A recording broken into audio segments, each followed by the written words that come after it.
Magandang umaga po sa ating lahat mga kapwa ko ka-farmers from Luzon, Visayas at Mindanao.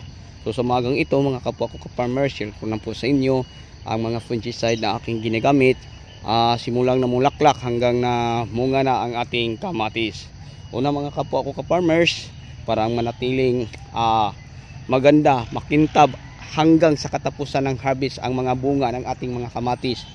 Share ko lang po sa inyo ang aking mga fungicide na aking ginagamit. Una, no, sa 5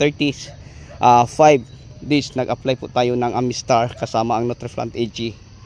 So ang Amistar mga kapwa ko ka-farmers ay isa po siyang magandang fungicide na kaya niya protektahan ang ating mga pananim. Tapos ang Nutriplant AG naman mga kapwa ko ka-farmers ay isa po siyang foliar fertilizer na mayaman po sa mga nutrients. Kaya nga mga kapwa ko ka-farmers, para maiwasan yung mga bulutong sa bunga na ang ating kamatis, gamit lang tayo ng Amistar. Ano ba ang mga bulutong? Ay kung mapapansin natin mga kapwa ko ka-farmers, sa bunga po ng ating mga kamatis, no, sa bandang puwit, yung itim na natutuyo, yon ang bulutong. Ano ba ang termino sa inyo?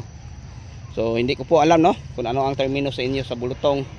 So yun lang po, no, mga kapwa ko ka-farmers ang mai-share ko sa inyo. Tapos nag-alternate din ako ng Amistar. Din sa ngayon, nag-apply po tayo ng dalawang kombinasyon ng fungicide, yung mga mancozeb, Dietin din ang ating gamit, at saka yung zinc ay Antracol din ang ating gamit. So pinagsabay natin silang in-spray. Kaya kung napapansin nyo, yung mga puting-puti sa bulak, sa dahon at bunga at mga bulaklak na may foliar, yun po ang ating Dietin at saka Antracol na pinagsabay nating in-spray. Yan po, ang mga bunga malalaki na. Tingnan nyo, nasa ilalim makikita din natin. So marami ng bunga, no, ang ating kamatis, dahil sa sobrang lang kapal ng dahon, hindi lang natin mapapansin. Ayan po, tingnan nyo, hanggang sa ilalim po ang bunga mga ka-farmers. Yan. So yun lang po ang mai-share at maibahagi ko po sa inyo sa ating update sa kamatis na bagong tanim. Yan. Ito po sila para mag-spray. So ang spray natin ginagamit, ito po ay ang dual spray. So yan, tingnan nyo. Ganyan ang kalabasan mga ka-farmers pag mag-spray po tayo ng Dietin at saka Antracol na pinagsabay-sabay natin.